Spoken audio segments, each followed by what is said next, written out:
Assalamualaikum warahmatullahi wabarakatuh. Bertemu lagi dalam channel Yadiva Official. Pada kesempatan hari ini kami akan berbagi latihan soal P3K Guru PJOK tahun 2022 part 21 50 adaptasi soal terbaru kompetensi teknis. Jangan lupa like, share, komen, subscribe, klik tanda lonceng channel Yadiva Official. Semoga bermanfaat. Oh ya, bagi Bapak Ibu yang ingin bergabung dalam bimbingan belajar P3K Guru PJOK lulus bersama Yadiva Official, bisa menghubungi nomor yang tertera di bawah ini. Langsung, soalnya sekarang sudah ada 48 anggota yang sudah gabung. Maaf kemarin saya sendiri lagi sibuk, banyak urusan, banyak video-video yang belum saya upload. Ini saya upload lagi menjelang tes P3K tahun 2022. Tentunya harus tetap semangat Bapak Ibu ya, Bapak Ibu guru PJOK seluruh Indonesia. Kita ke soal nomor 1. Ketika pembelajaran di kelas sedang membahas globalisasi, seorang siswa menyatakan bahwa sebaiknya kita tidak memanfaatkan teknologi dari negara lain. Tujuannya agar jati diri bangsa tidak terpengaruh. Dengan adanya ungkapan siswa yang semacam itu, sebagai guru harus dapat memberikan penjelasan tentang itu bahwa A, teknologi dari negara lain dapat digunakan sebanyak mungkin demi kemajuan dan kesejahteraan bangsa. B, teknologi apapun boleh digunakan karena terkait penggunaan teknologi tidak ada ketentuan yang membatasinya. C, teknologi asing sifatnya netral. Pengaruh apa yang ditimbulkan tergantung pada cara kita menggunakannya. D, teknologi dari negara lain digunakan seminimal mungkin agar jati diri dan identitas bangsa tidak terpengaruh. E, demi jati diri bangsa, penggunaan dan pengaruh teknologi dari negara lain sebaiknya dibatasi penggunaannya.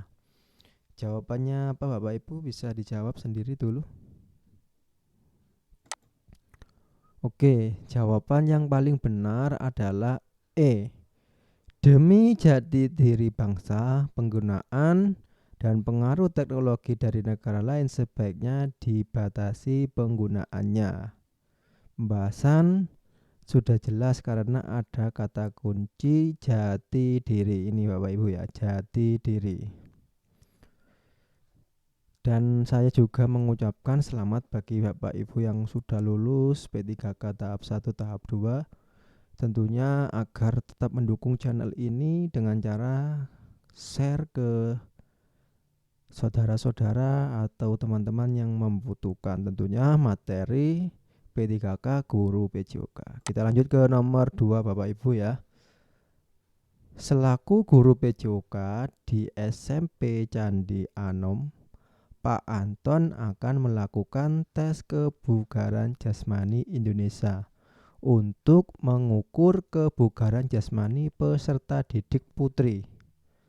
Urutan tes kebugaran jasmani Indonesia tersebut yang benar adalah A, vertical jump, pull up 60 detik, lari 50 meter, lari 800 meter, dan sit up 60 detik. B, lari 50 meter, sit up 60 detik, vertical jump, pull up 60 detik, dan lari 800 meter. C,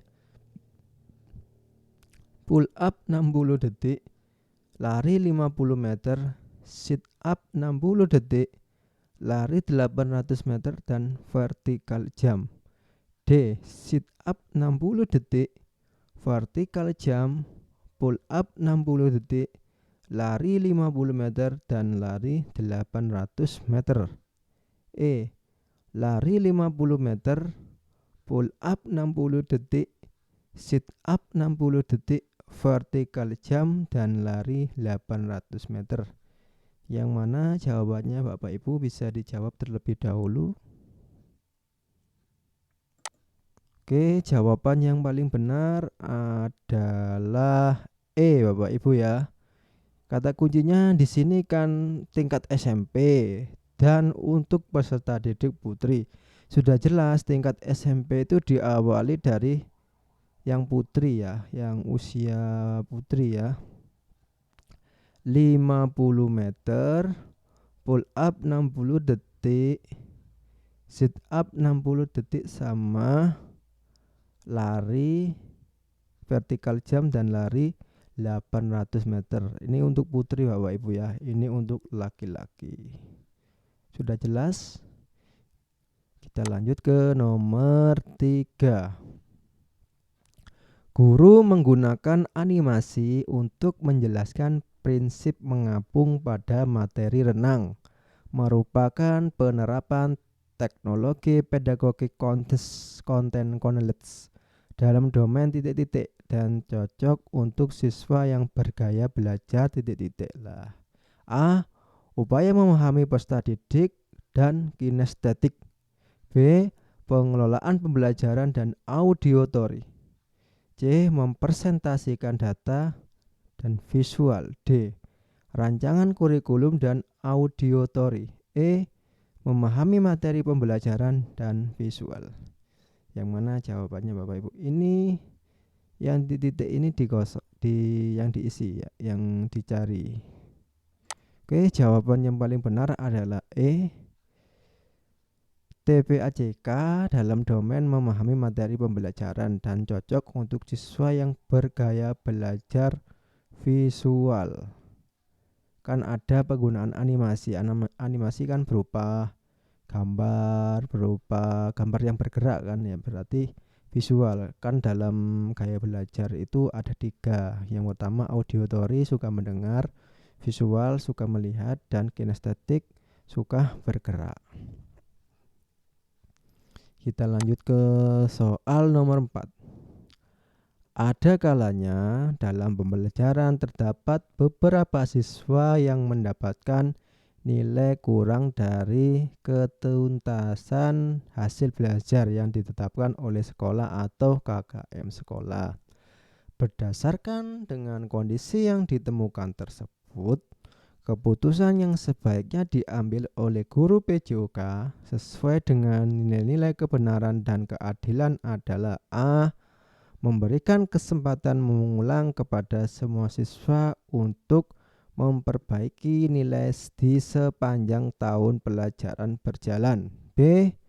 Memberikan kesempatan mengulang kepada semua siswa untuk perbaikan nilai di sepanjang semester berjalan. C. Melakukan perhitungan berdasarkan kurva normal untuk menetapkan siswa yang berhasil atau tidak dalam pembelajaran. D. Memberikan kesempatan mengulang kepada siswa yang memperoleh nilai kurang di sepanjang semester berjalan. E. Memberikan kesempatan mengulang kepada siswa yang memperoleh nilai kurang sebanyak 2 kali ulangan. Bisa dijawab terlebih dahulu Bapak Ibu.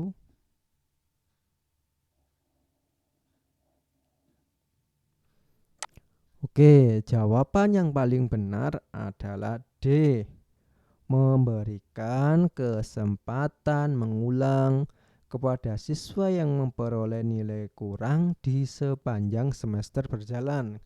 Kan di dalam remedi itu kan harus diberi kesempatan mengulang. Kalau remedi, kalau pengayaan itu untuk penambahan materi bagi siswa yang sudah mencapai KKM. Biasanya kalau remedi itu dilakukan selama 1 semester itu, semester berjalan. Yang mana dalam remedi itu juga ada rumusnya Bapak Ibu ya. Kalau persentase yang remedi itu kurang dari 20% dilakukan bimbingan secara khusus dan individu. Kalau 20% sampai 50% menggunakan penugasan berkelompok. Kalau di atas 50% menggunakan mengulang pembelajaran pada semua siswa dengan metode yang berbeda. Kita lanjut ke nomor 5. Pembelajaran PJOK berbasis ICT atau TIK, teknologi informatika dan komunikasi, lebih menarik, kontekstual dan berkonten, merupakan wujud penyajian materi pembelajaran dengan menggunakan A. Google Drive, B. YouTube, C. WhatsApp Group, D. Zoom, E. Google Meet. Bisa dijawab terlebih dahulu Bapak Ibu.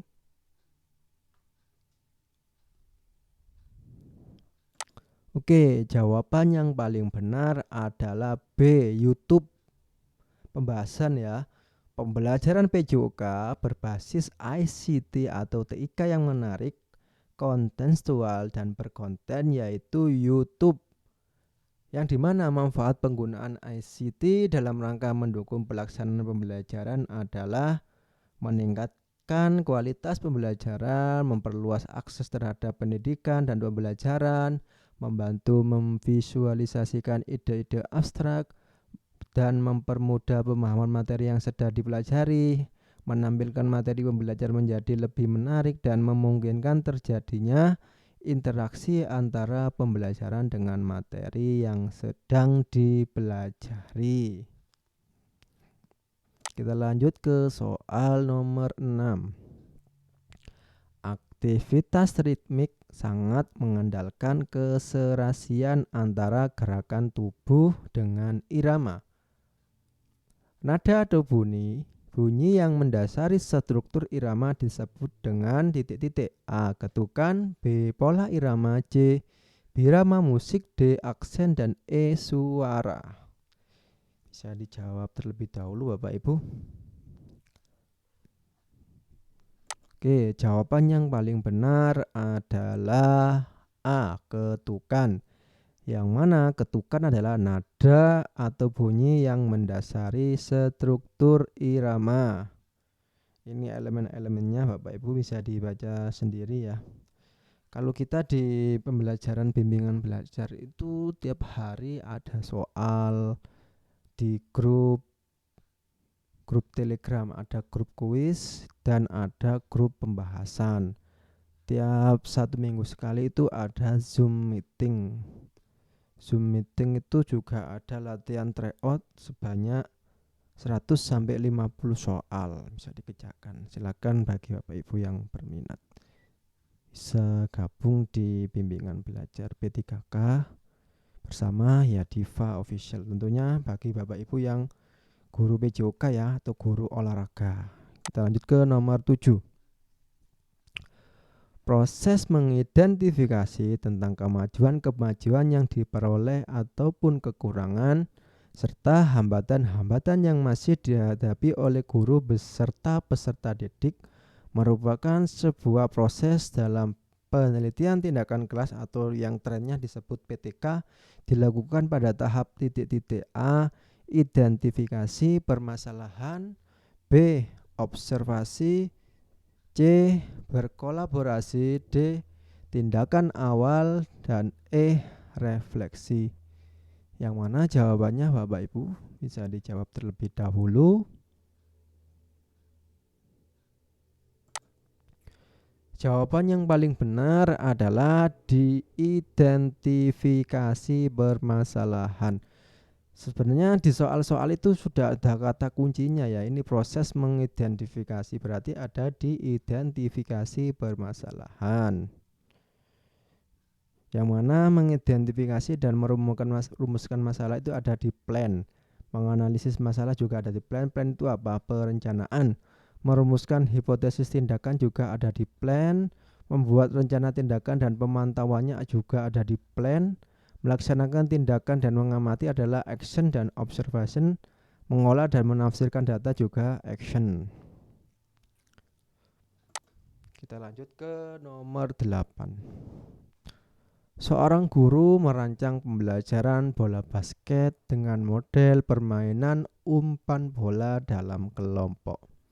Tiap kelompok terdiri dari 4 orang, sehingga terbentuk 6 kelompok. Akan tetapi, sarana di sekolah hanya ada 3 buah bola basket, 1 bola sepak, dan 2 bola voli. Maka untuk mencapai tujuan pembelajaran tersebut yang dilakukan guru PJOK adalah kecuali, berarti yang tidak termasuk: A. Menambah jumlah kelompok, B. Menggunakan semua bola yang ada, C. Menambah jumlah bola basket, D. Mengubah permainan model game sehingga cukup hanya dengan 3 bola basket, E. Membagi kesempatan praktek untuk 2 tahap, yaitu tahap 1 ada 3 kelompok tampil, selanjutnya tahap 2 ada 3 kelompok tampil. Ayo jawabannya yang mana Bapak Ibu? Bisa dijawab terlebih dahulu. Oke, jawaban yang benar atau jawaban yang kecuali berarti yang A, menambah jumlah kelompok.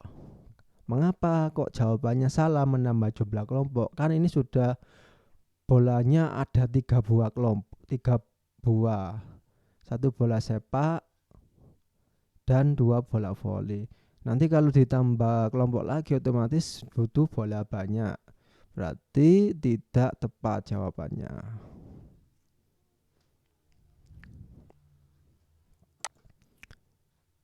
Kita lanjut ke nomor 9.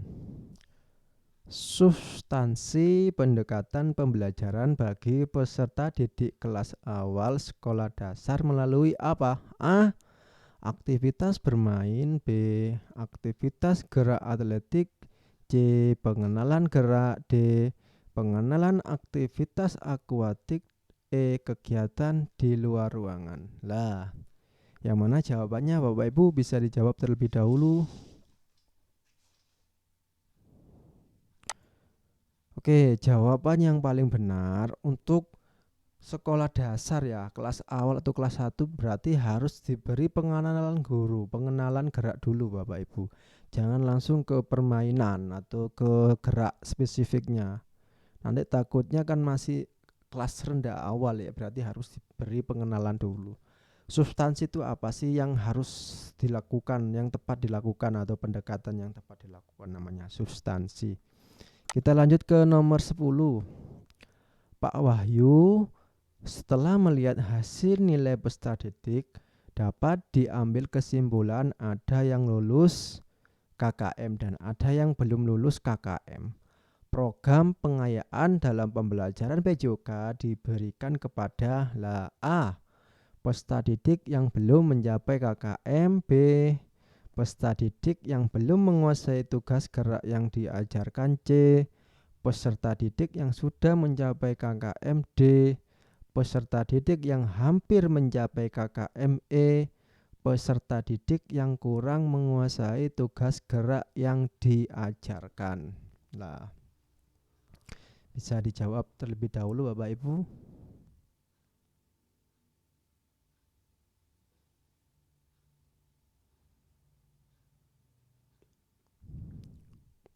Oke, jawaban yang paling benar adalah yang C. Pengayaan itu memang diberikan kepada peserta didik yang sudah mencapai KKM. Biasanya pengayaan berupa apa? Diberi materi tambahan atau diberi soal yang tingkatannya lebih sulit daripada soal yang dikerjakan awal. Ya, namanya pengayaan. Bagi siswa yang tidak mencapai KKM yang belum tuntas dilakukan remedial. Kita lanjut ke nomor 11. Seorang guru PJOK tentunya mengerti tentang perbedaan pendidikan jasmani dan pendidikan kesehatan. Dilihat dari segi pengembangannya, apa perbedaan pendidikan jasmani dan kesehatan? A.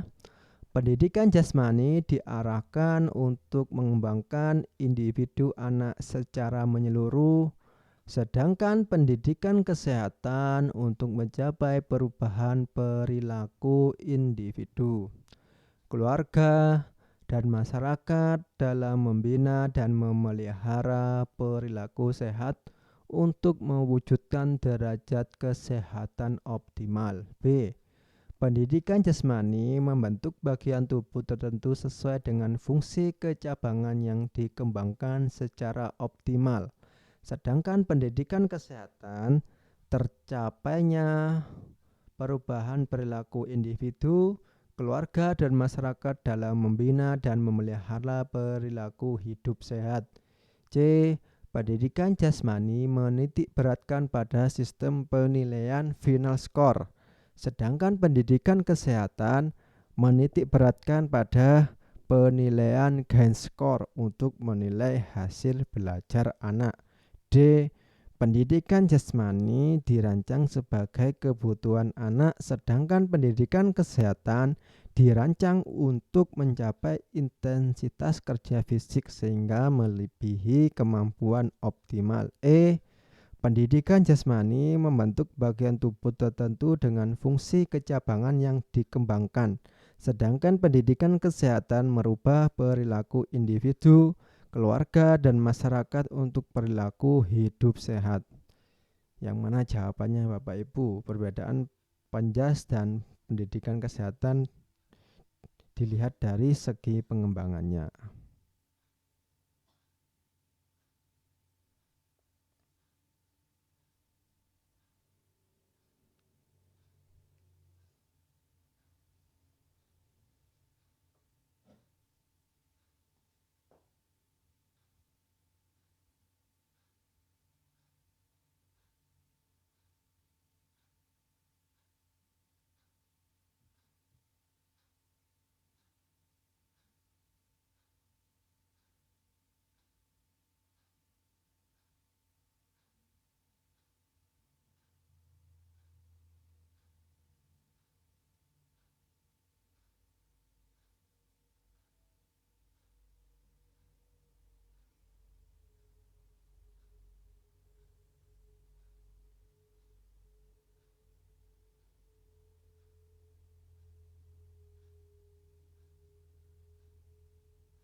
Oke, jawaban yang paling benar kalau dilihat dari segi pengembangannya, perbedaan pendidikan jasmani dan pendidikan kesehatan adalah pendidikan jasmani diarahkan mengembangkan individu anak secara menyeluruh, sedangkan dalam pendidikan kesehatan itu mencapai perubahan perilaku individu, keluarga, dan masyarakat dalam membina dan memelihara perilaku sehat untuk mewujudkan derajat kesehatan optimal.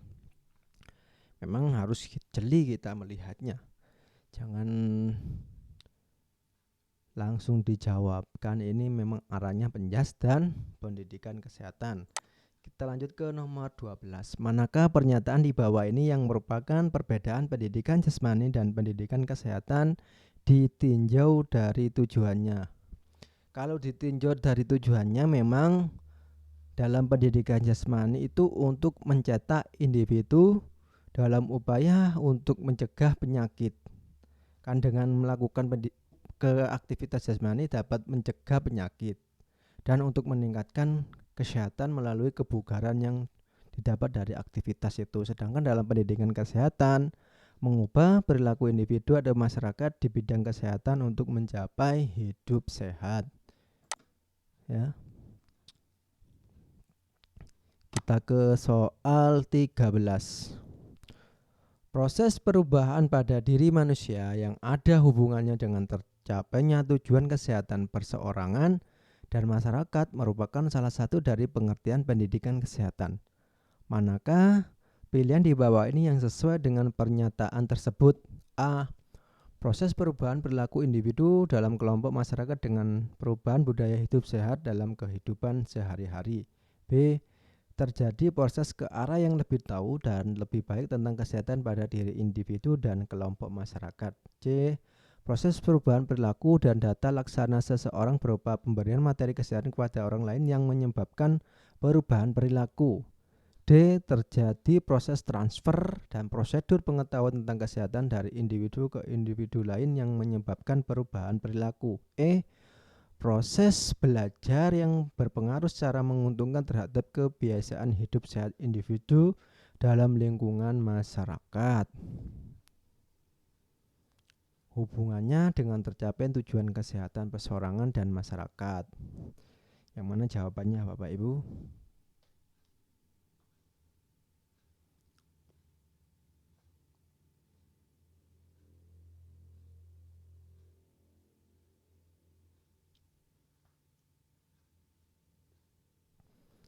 Oke, jawaban yang paling benar kan proses perubahan ya.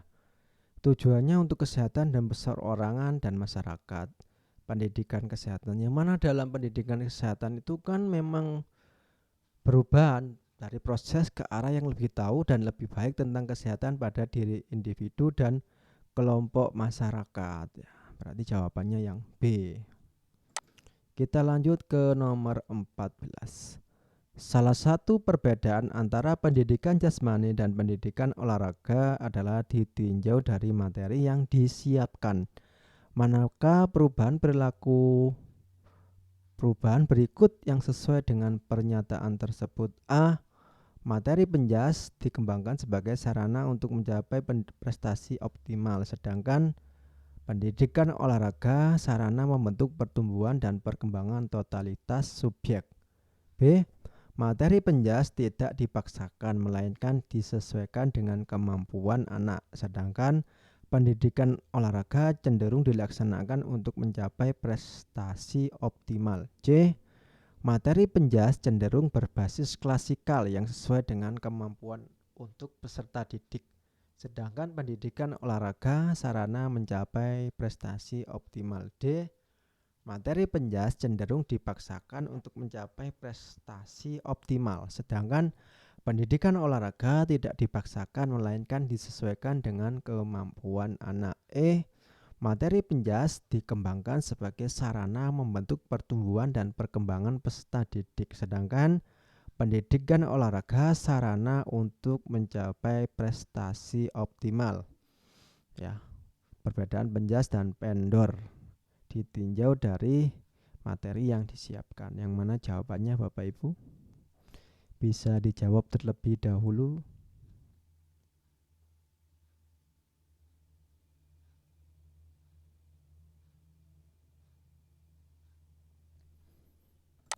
Oke, jawaban yang paling benar memang dalam perbedaan penjas dan pendidikan olahraga, kalau ditinjau dari materinya itu dalam pendidikan penjas itu tidak dipaksakan, tapi disesuaikan dengan kemampuan anak, sedangkan dalam pendidikan olahraga cenderung dilaksanakan untuk mencapai prestasi optimal. Maka jawabannya yang B, Bapak Ibu.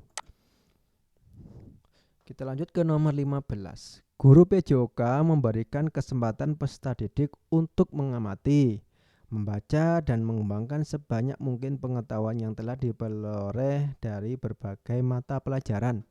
Dalam hal ini, peserta didik dilihat baik secara individu maupun kelompok untuk menelaah dengan wawasan yang lebih luas. Proses tersebut guru menggunakan metode A. Diskusi, B. Latihan, C. Tanya jawab, D. Eksperimen, dan E. Proyek. Yang mana jawabannya Bapak Ibu? Oke, jawaban yang paling benar adalah proyek Bapak Ibu. Kan proses tersebut guru menggunakan metode proyek. Kata kuncinya mengembangkan sebanyak mungkin pengetahuan yang telah diperoleh. Berarti ada beberapa proyek yang dilakukan agar peserta didik itu akan wawasannya lebih luas. Berarti proyek. Kita lanjut ke soal selanjutnya. Soal nomor 16. Merencanakan seperangkat tugas dalam berbagai tingkat kesulitan yang disesuaikan dengan perbedaan individu dan yang memungkinkan peserta didik untuk beranjak dari tugas yang mudah ke sulit. Merupakan peranan guru PJOK dalam mengembangkan gaya belajar. A. Resiprokal, B. Latihan, C. Konvergen, D. Komando, dan E. Inklusi. Yang mana jawabannya Bapak Ibu?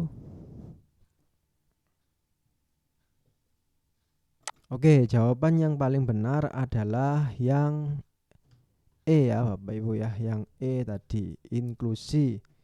Yang mana kata kuncinya di sini, perbedaan individu yang memungkinkan peserta didik untuk beranjak dari tugas yang mudah ke sulit. Berarti inklusi ya, ada perbedaan yang digunakan, perbedaan individu. Ini ada gaya mengajar, banyak bisa dibaca sendiri Bapak Ibu. Kita lanjut ke nomor 17.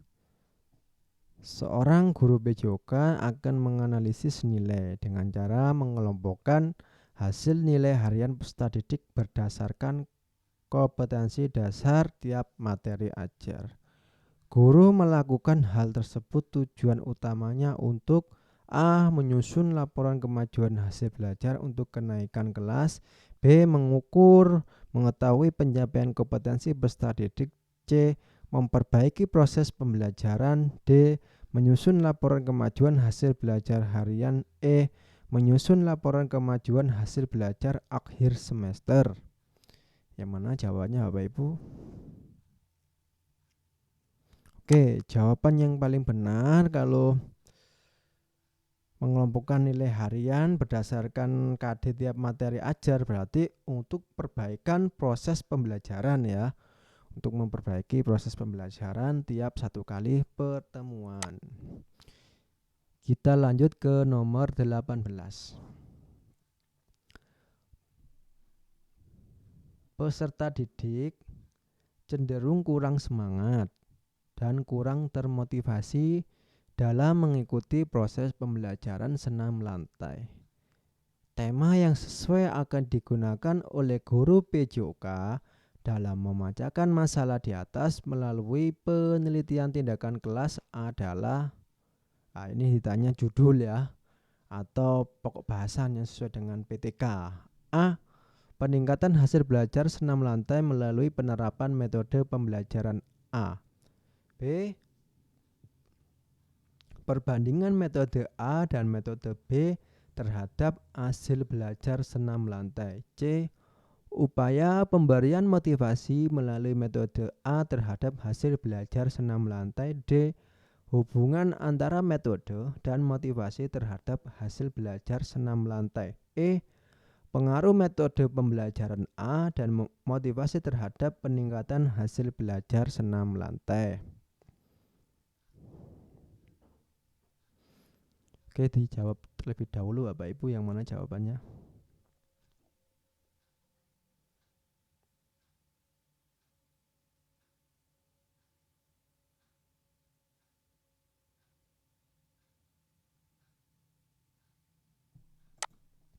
Oke, jawaban yang paling benar Bapak Ibu adalah A. Ya, kalau PTK itu harus ada tujuannya untuk apa? Tujuannya kan untuk peningkatan hasil belajar senam lantai melalui penerapan metode pembelajaran A. Misalnya metode pembelajaran permainan atau metode pembelajaran lainnya. Pokoknya ada peningkatan terus digandengkan sama melalui ya. Dengan apa? Kita lanjut ke nomor 19. Feedback yang dilakukan guru PJOK dengan ungkapan seperti pakai awalan sebelum melempar, jangan asal lempar aja, merupakan A. Specific feedback. B. General feedback. C. Congruence feedback. D. Negative feedback. E. Positive feedback. Nah, yang mana jawabannya Bapak Ibu? Bisa dijawab terlebih dahulu.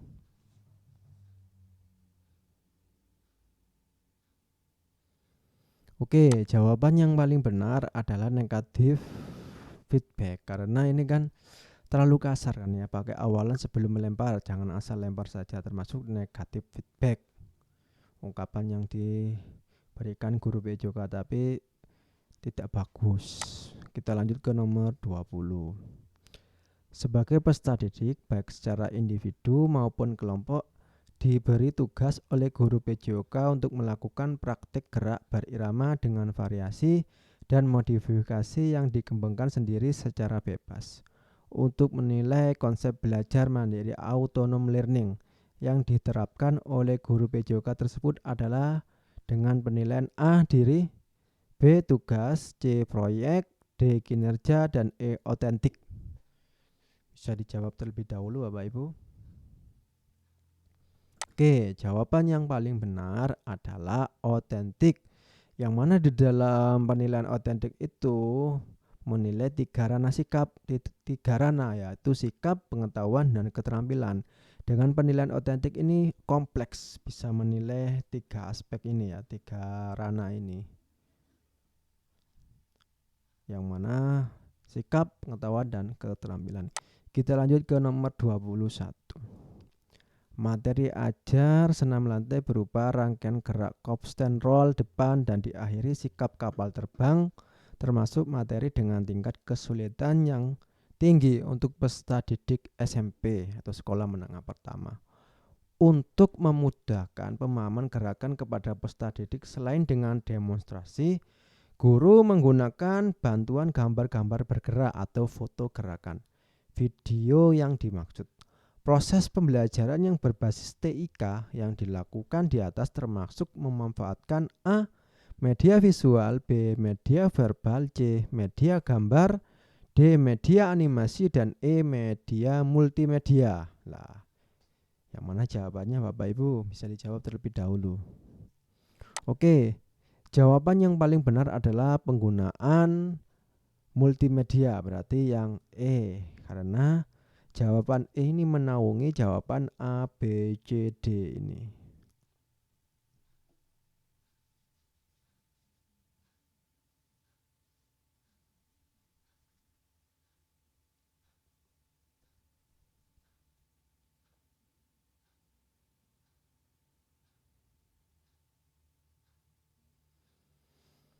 Kita lanjut ke nomor 22. Penanda pencapaian kompetensi dasar berupa perubahan perilaku yang dapat diukur baik pada dominan sikap, pengetahuan, dan keterampilan yang direncanakan guru PJOK disebut A. indikator rencana pembelajaran, B. indikator proses pembelajaran, C. indikator penilaian pembelajaran, D. indikator pencapaian pembelajaran, E. indikator pencapaian kompetensi. Yang mana jawabannya Bapak Ibu bisa dijawab terlebih dahulu. Oke, jawaban yang paling benar adalah penandaan pencapaian KD merupakan indikator pencapaian kompetensi. Maka jawabannya E. Di dalam IPK itu disesuaikan dengan karakteristik siswa, mata pelajaran, satuan pendidik, dan potensi daerah yang dirumuskan menggunakan kata kerja operasional yang terukur. Kita lanjut ke nomor 23. Diartosis adalah persendian yang memungkinkan terjadinya gerakan. Berikut ini contoh sendi engsel, di mana sendi yang memungkinkan gerak cuma satu arah adalah A. tulang lengan atas dengan tulang hasta, B. tulang tengkorak, C. tulang paha dengan panggul, D. tulang belikat, E. tulang pergelangan kaki.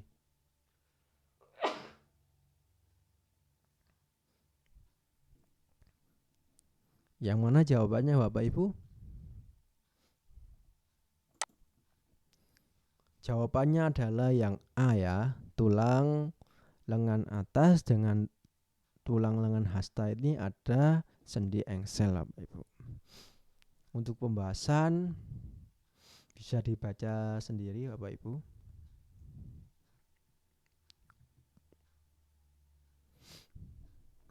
Pengetahuan tentang genetika keturunan akan diperlukan bagi guru PJOK untuk kepentingan A. pelatihan olahraga, B. pengarahan ekstrakurikuler olahraga, C. penilaian pembelajaran, D. pengetahuan tentang perkembangan gerak, E. pemanduan bakat. Yang mana jawabannya?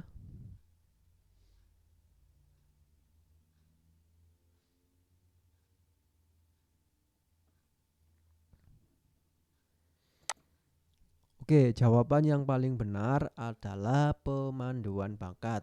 Mengapa demikian? Dalam samping itu juga Seorang pemandu bakat harus memiliki latar belakang pengetahuan yang relevan terhadap tugas pemandu bakat, yaitu hakikat prestasi di berbagai cabang olahraga, di mana peserta didik itu pintarnya di mana, bakatnya, makanya dilihat. Terus profil olahraganya, pengetahuan tentang genetika, pengetahuan tentang hakikat perkembangan gerak, pengetahuan tentang faktor-faktor yang mempengaruhi pencapaian prestasi di bidang olahraga, dan pengetahuan tentang penelitian keolahragaan. Kita lanjut ke nomor 25. Tunanetra merupakan istilah umum yang digunakan untuk kondisi seseorang yang mengalami gangguan atau hambatan dalam indera penglihatan. Peserta didik memiliki hambatan dalam melihat secara jelas. Keterbatasan ini disebut A. low vision, B. high vision, tunagrahita, total blind, dan tunarungu. Nah, ini sudah ada penjelasannya Bapak Ibu ya. Maka jawaban yang paling benar adalah low vision. Low vision itu bisa melihat tapi ada hambatan sedikit-sedikit. Kalau total blind itu buta ya, sudah tidak bisa melihat. Tunarungu tidak bisa mendengar, tunagrahita kurang pintar dalam pembelajaran itu daya tangkapnya rendah. Kita lanjut ke nomor 26. Senam lantai merupakan salah satu dari materi ruang lingkup PJOK aktivitas senam. Berikut ini adalah yang termasuk gerak yang melatih keseimbangan dalam senam lantai. A. Guling depan, kayang, sikap lilin. B. Handstand, sikap lilin. C. Sikap kapal terbang, berdiri satu kaki, kayang. D. Sikap kapal terbang, sikap lilin, kayang. E. Meroda, Rudolph, dan Tiger Strong. Yang mana yang dapat melatih keseimbangan dalam senam lantai? Oke, jawaban yang paling benar adalah handstand dan sikap lilin itu melatih keseimbangan dalam senam lantai. Gerakan keseimbangan dalam meliputi gerakan bertumpu pada satu kaki atau anggota badan seperti kepala, tangan, perut, dan bokong.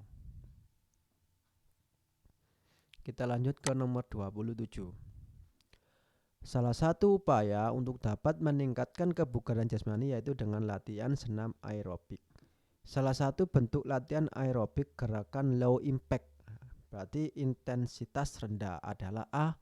mambo, B. lompat, C. jumping jack, D. kick, dan E. skipping. Bisa dijawab terlebih dahulu Bapak Ibu.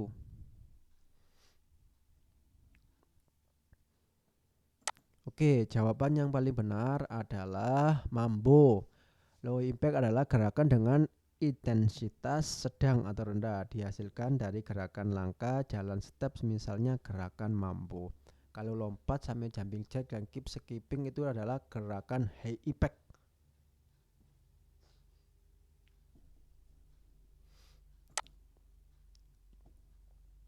Kita ke nomor 28. Sekelompok anak hendak melakukan aktivitas bersama. Aktivitas tersebut tidak memaksa salah satu anak untuk ikut berpartisipasi, artinya sifatnya bebas, sukarela, dan tanpa paksaan. Karakter aktivitas tersebut merupakan ciri-ciri A. olahraga, B. kompetisi, C. games, D. permainan, dan E. pertandingan. Yang mana jawabannya Bapak Ibu? Bisa dijawab terlebih dahulu. Oke, jawaban yang paling benar adalah D, yang mana D adalah permainan. Ini karakteristik permainan.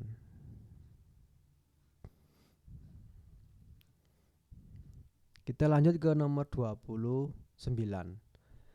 Kajian multidisiplin permainan bola kasti ditinjau dari beberapa sudut pandang, yaitu sudut pandang sejarah, matematika, dan fisika. Pernyataan di bawah ini yang paling sesuai dengan sudut perspektif matematika kecuali adalah A.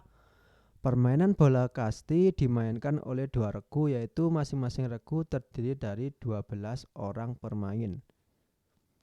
B. Permainan bola kasti dimainkan di atas lapangan rumput yang rata yang berbentuk 4 persegi panjang, di mana lebar dan panjangnya kurang lebih berbanding 1:2. C.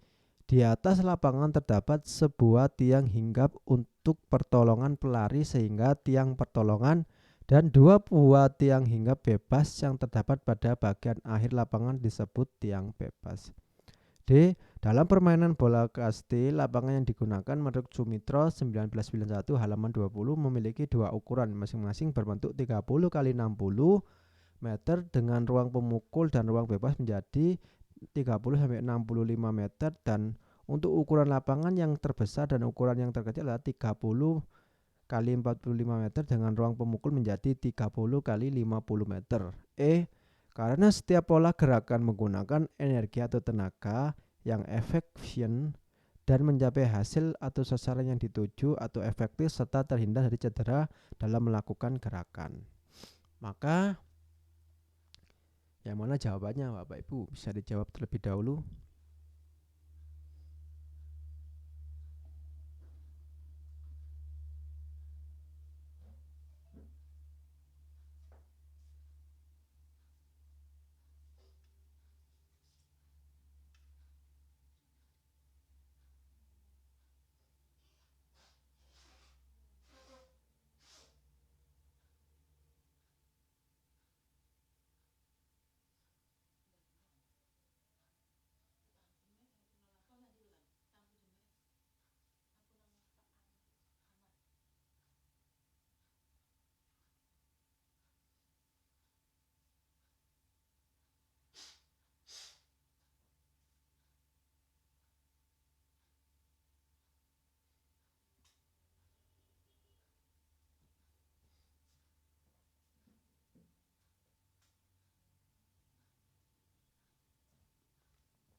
Oke, jawaban yang paling benar adalah yang E, Bapak Ibu ya.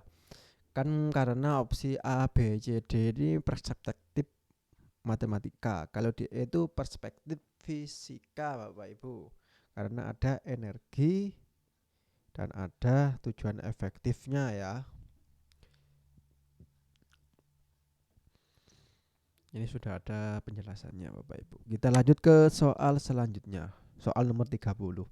Untuk memperkirakan seberapa besar bakat seseorang untuk berpeluang dalam menjalani program latihan sehingga mampu mencapai prestasi yang tinggi sebagai guru PJOK, Anda melakukan A. Pemanduan bakat, B. Peningkatan bakat, C. Penyelarasan atau penyamaan bakat, D. Penyesuaian bakat, E. Pembangkitan bakat. Yang mana jawabannya Bapak Ibu? Bisa dijawab terlebih dahulu.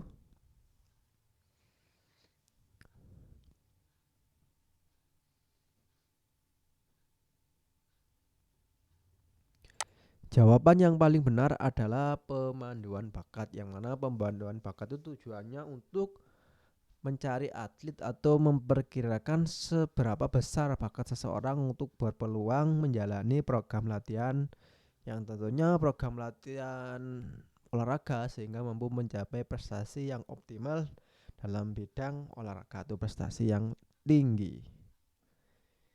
Kita lanjut ke soal 31. Seorang guru PJOK tentunya Anda tahu tentang gerakan apa saja yang ada di dalam senam aerobik. Karena guna memperlancar pembelajaran materi senam aerobik, gerakan kaki menjauhi bidang tubuh dan gerakan kaki mendekati bidang tubuh, gerakan ini disebut titik-titik dan termasuk dalam bidang tubuh yaitu A. Fleksi dan ekstensi sagital, B. Abduksi dan eduksi frontal, C. Elevasi dan depresi frontal, D. Inversi dan eversi koronal, E. Abduksi dan duksi sagital. Yang mana jawabannya Bapak Ibu? Bisa dijawab terlebih dahulu. Oke, jawaban yang paling benar adalah B Bapak Ibu.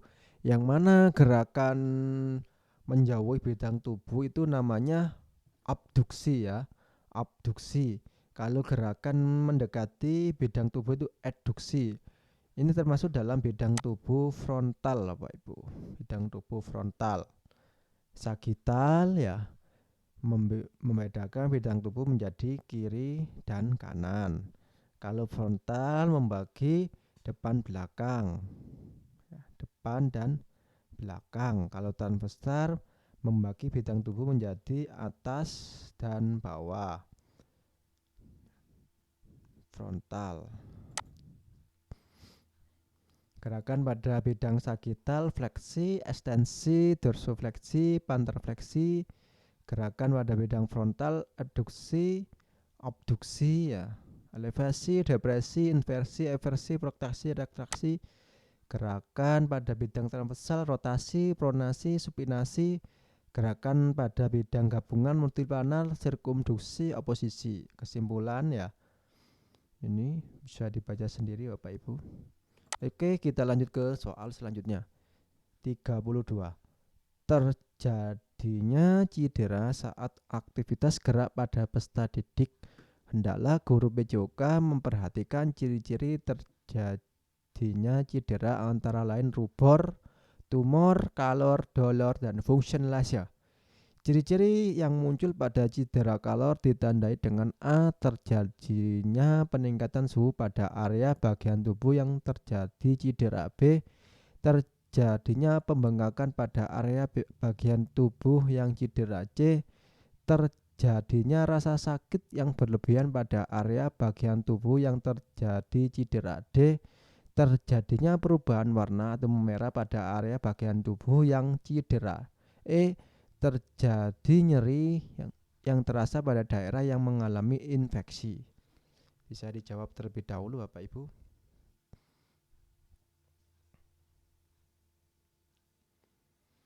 Oke, jawaban yang paling benar adalah A ya. Kalor berarti ada panas Bapak Ibu, berarti terjadinya peningkatan suhu pada area bagian tubuh yang cedera. Ini ya kata kuncinya. Tumor, membengkak, kaler, menghangat atau panas, dolor, nyeri, rubor, memerah, fungsionalisasi, daya pergerakan menurun, kemungkinan difungsi organ atau jaringan. Kita lanjut ke nomor 33. Penggunaan es untuk menanggulangi cedera pada jaringan lunak bermanfaat kecuali A. Membatasi pembengkakan, B. Mengurangi sakit dan nyeri, C. Mengurangi spasme otot, D. Meredam inflamasi, dan E. Mengurangi pendarahan. Yang mana jawabannya Bapak Ibu? Bisa dijawab terlebih dahulu.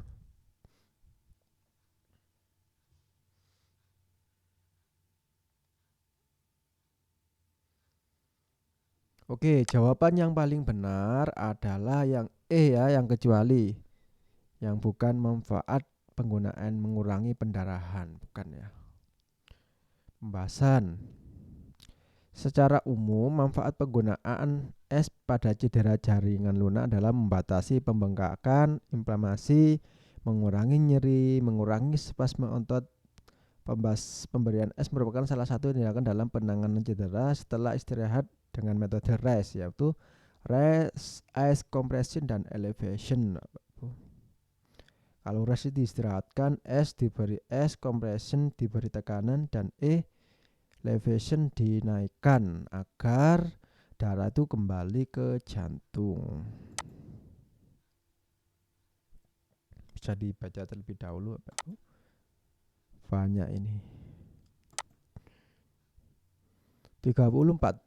Metode rest sangat diperlukan dalam penanganan cedera dalam olahraga. Tahap awal dalam metode rest adalah mengistirahatkan bagian tubuh yang cedera.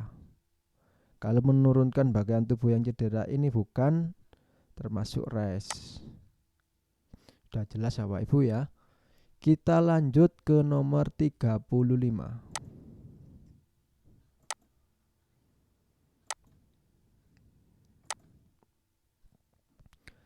Gerakan yang dalam pelaksanaannya melibatkan otot-otot besar sebagai basis utama gerakan. Contohnya antara lain keterampilan gerak sit up dilanjutkan dengan lari mengelilingi lapangan 10 kali, termasuk gerak berdasarkan kecermatan gerak yang disebut A. Gross motor skill, B. fine motor skill, C. locomotion motor skill, D. manipulative motor skill, E. stabilitasi motor skill ya. Yang mana jawabannya Bapak Ibu? Lah, jawaban yang paling benar adalah gross motor skill Bapak Ibu, gerak agal. Kalau fine motor skill itu gerak halus, gerak yang menggunakan otot-otot halus. Kalau berdasarkan kecermatan gerak yaitu gerak akal dan gerak halus, atau gerak kasar dan gerak halus, atau gross motor skill dan fine motor skill. Kita lanjut ke nomor 36. Salah satu prinsip penilaian pada kurikulum berbasis kompetensi adalah penggunaan acuan kriteria, yakni menggunakan kriteria tertentu dalam menentukan kelulusan peserta didik. Kriteria paling rendah untuk menyatakan peserta didik mencapai ketuntasan dinamakan kriteria ketuntasan minimal. Sebelum mengajar, Pak Andi memperhatikan keadaan sekolah dan keadaan guru yang mengajar.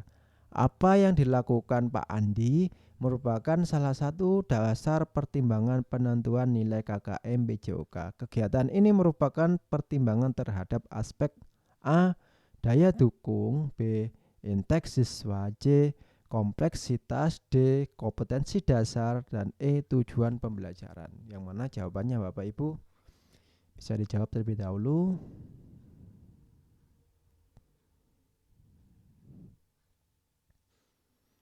Oke, jawaban yang paling benar adalah daya dukung Bapak Ibu ya, karena keadaan sekolah dan keadaan guru termasuk pendukungnya ya.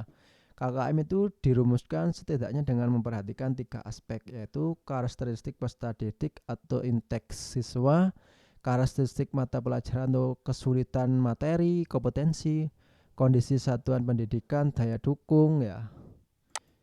Kita lanjut ke nomor 37. Gerakan yang dalam pelaksanaannya melibatkan otot-otot halus. Nah, ini kebalikannya tadi. Tadi kan otot-otot kasar, sekarang otot-otot halus sebagai basis utama gerakannya. Contoh antara lain keterampilan dalam menulis, menggambar, dan melukis, termasuk gerak berdasarkan kecermatan gerak disebut A. Gross motor skill, fine motor skill, C. Locomotion motor skill, D. Manipulatif motor skill, E. Stabilitasi motor skill. Yang mana jawabannya Bapak Ibu bisa dijawab terlebih dahulu.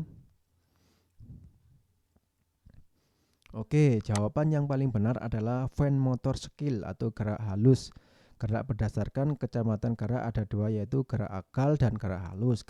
Yang mana gerak akal adalah gerak yang menggunakan otot-otot besar atau otot-otot kasar, dan gerak halus gerakan yang menggunakan otot-otot halus atau otot-otot kecil.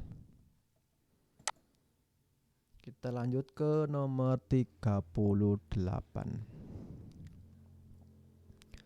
Seorang siswa dapat dengan mudah menjelaskan ciri-ciri kaleng susu bekas yang ditunjukkan oleh guru, tetapi mengalami kesulitan ketika menyebutkan ciri-ciri bangun ruang berbentuk tabung.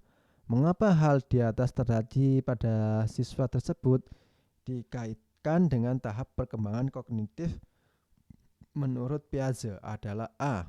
Karena perkembangan kognitif siswa tersebut masih pada tahap sensori motorik. B. Karena perkembangan kognitif siswa tersebut masih pada tahap praoperasional. C. Karena perkembangan kognitif siswa tersebut masih pada tahap operasional konkret. D.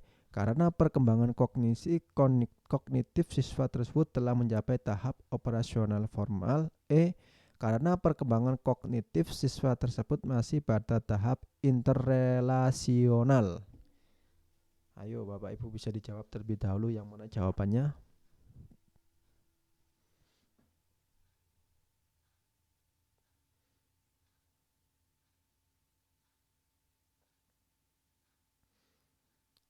Oke, jawaban yang paling benar adalah C Bapak Ibu ya. Karena perkembangan kognitif siswa tersebut masih pada tahap operasional konkret. Lah, ini kan pinter atau paham kalau ditanya jelaskan ciri-ciri kaleng susu bekas, kan sudah kelihatan barangnya. Tapi kesulitan dalam menyebutkan ciri-ciri bangun ruang berbentuk tabung. Kan kalau Bapak Ibu guru kan sudah tahu tabung kan ya mirip kaleng kan ya, kaleng susu itu. Yang mana dalam Menurut Piaget itu ada 4 tahapan: tahap sensori motor, praoperasional, tahap operasional konkret, dan tahap operasional formal. Sensori motorik usia 0 sampai 2 tahun, praoperasional 2 sampai 7 tahun, tahap operasional konkret 7 sampai 11 tahun, dan tahap operasional formal 11 tahun ke atas. 39. Gerak Galahu Bapak Ibu, yang tren, yang sering keluar ini di ujian-ujian. Menurut Galahu, berdasarkan konsep perkembangan anak mempunyai 4 fase perkembangan, yakni reflexive movement phase, rudimentary movement phase, fundamental movement phase, dan specialist movement phase. Tahap perkembangan motorik anak usia 2-7 tahun terdiri dari 3 tahapan perkembangan gerak. Tahap perkembangan gerak untuk peserta didik usia 1-2 tahun adalah tahap A. Matang, B. Pengenalan, C. Praawas, D. Transisi, dan E. Refleks. Yang mana jawabannya Bapak Ibu bisa dijawab terlebih dahulu. Oke, jawaban yang paling benar adalah tahap praawas Bapak Ibu ya. Ini tabelnya.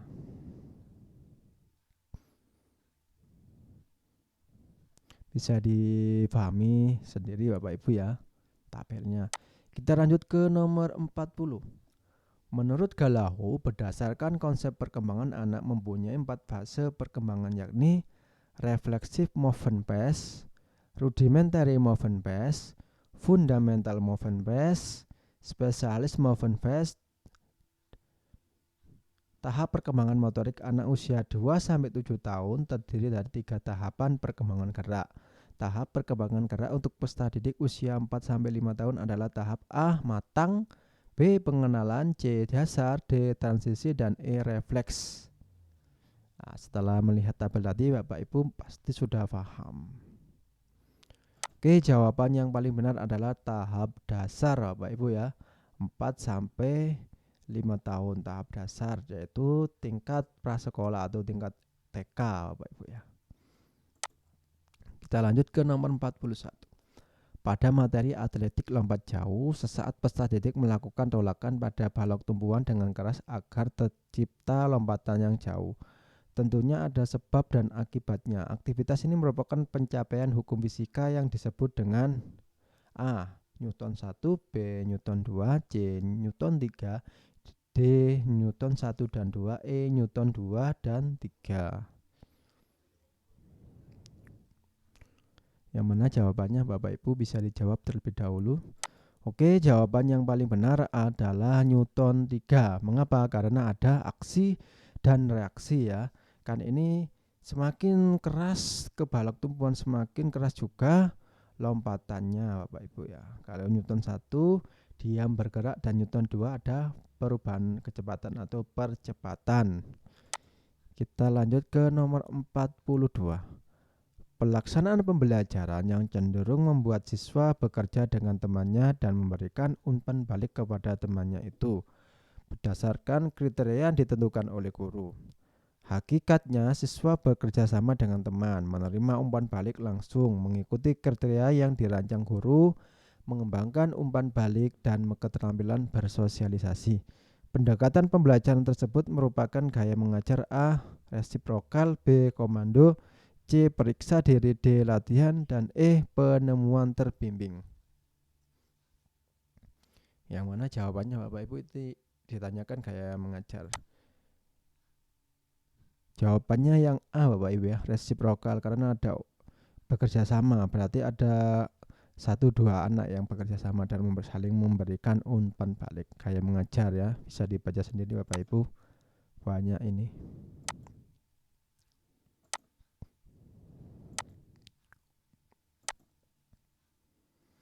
(43) Berikut ini yang merupakan komponen kebugaran jasmani yang berhubungan dengan keterampilan yang cenderung digunakan untuk permainan sepak bola saat menggiring bola.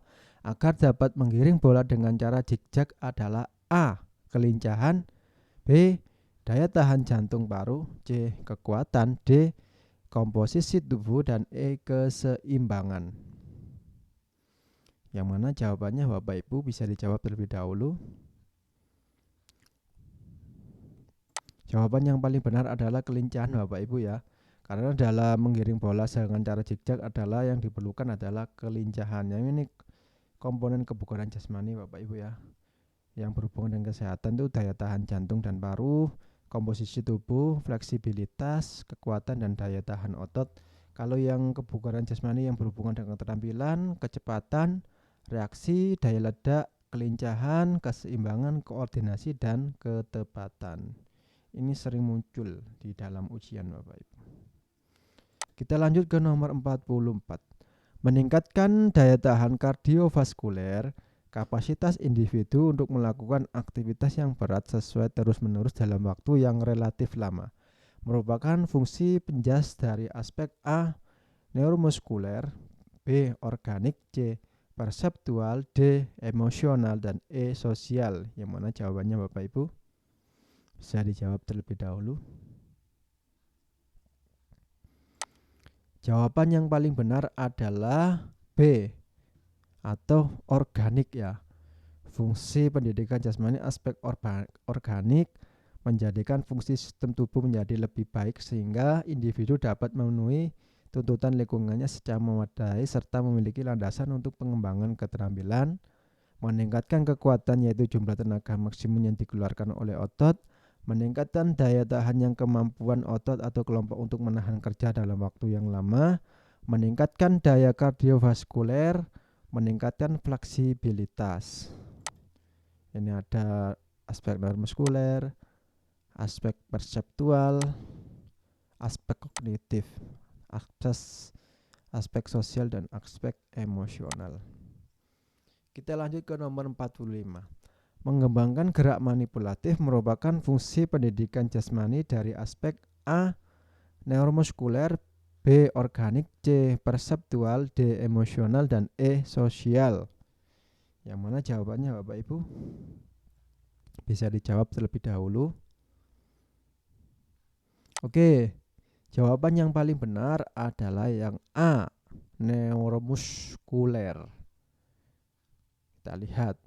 Di dalam aspek neuromuskuler itu meningkatkan keharmonisan antara fungsi saraf dan otot, mengembangkan keterampilan lokomotor seperti berjalan, berlari, melompat, meloncat, meluncur, melangkah, mendorong, menderap, berguling, dan menarik, mengembangkan keterampilan non-lokomotor, mengembangkan keterampilan dasar manipulatif. Pokoknya yang berhubungan dengan keterampilannya neuromuskuler.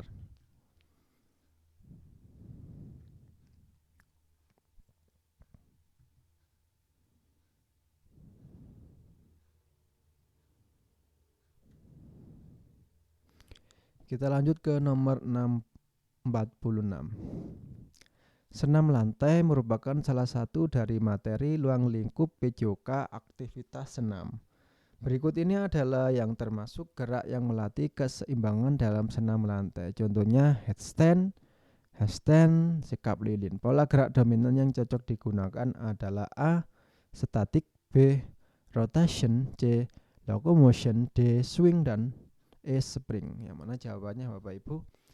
Ini adalah pola gerak dominan yang dapat dibuat alternatif dalam mengajarkan gerak senam lantai kepada peserta didik kita agar lebih mudah, Bapak Ibu. Yang mana jawabannya? Oke, jawaban yang paling benar adalah statik.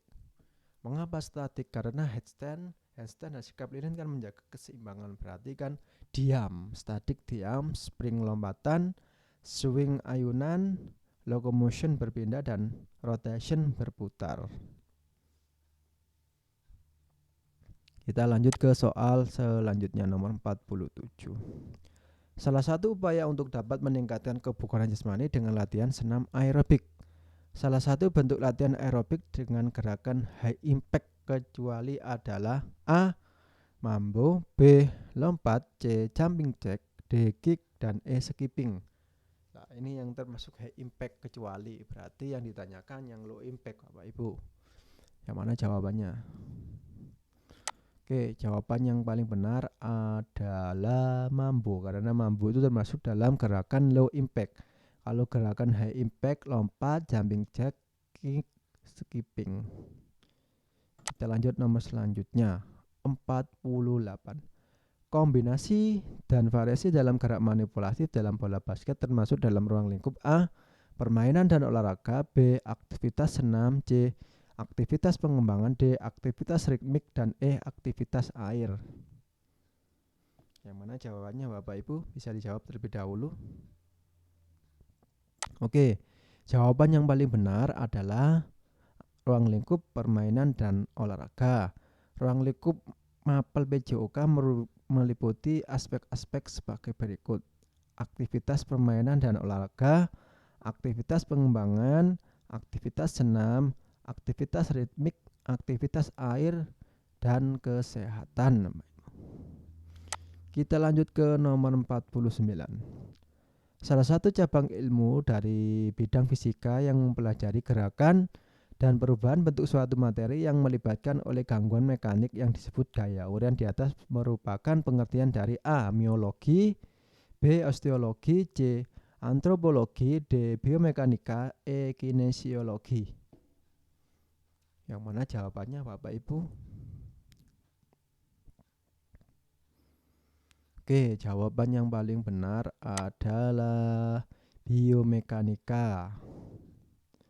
Ilmu yang mempelajari gerakan dan perubahan bentuk suatu materi yang diakibatkan oleh gangguan mekanik. Kita lanjut ke nomor 50, nomor terakhir. Dalam mengambil posisi baik forehand dan backhand, pemain tersebut akan diam dan mengamati bola yang datang. Pemain tersebut akan bergerak beraturan sesuai dengan arah bola yang datang kepadanya. Merupakan implementasi dari hukum fisika: A. Hukum Newton 1, B. Hukum Newton 2, C. Hukum Newton 1 dan 2, D. Hukum Newton 3, E. Hukum Newton 2 dan 3. Bisa dijawab terlebih dahulu Bapak Ibu. Oke, jawaban yang paling benar adalah hukum Newton 1 karena di sini ada diam ya. Terus mengamati arah datangnya bola. Oh ya, saya mengucapkan terima kasih Bapak Ibu atas perhatiannya. Mungkin kalau ada salah-salah kata, saya mohon maaf. Dan saya mengucapkan selamat bagi Bapak Ibu yang sudah lulus seleksi P3K Guru PJOK tahap 1 dan tahap 2. Semoga tahap 3 semua yang menonton video-video saya bisa lulus semua, karena alhamdulillah semua subscriber saya yang sudah menonton video ini hampir semua lulus di tahap 1 dan tahap 2. Dan saya mengajak Bapak Ibu yang berminat bisa menggabung dalam bimbingan belajar yang khusus, yang dimana setiap hari ada latihan soal dan setiap minggu ada tryout sampai 100 soal, dan ada pertemuan via Zoom, dan ada kuisnya di dalam grup kuis. Terima kasih atas perhatiannya Bapak Ibu. Kalau nomor yang bisa dihubungi nanti saya sisipkan di deskripsi ya. Terima kasih. Wassalamualaikum warahmatullahi wabarakatuh.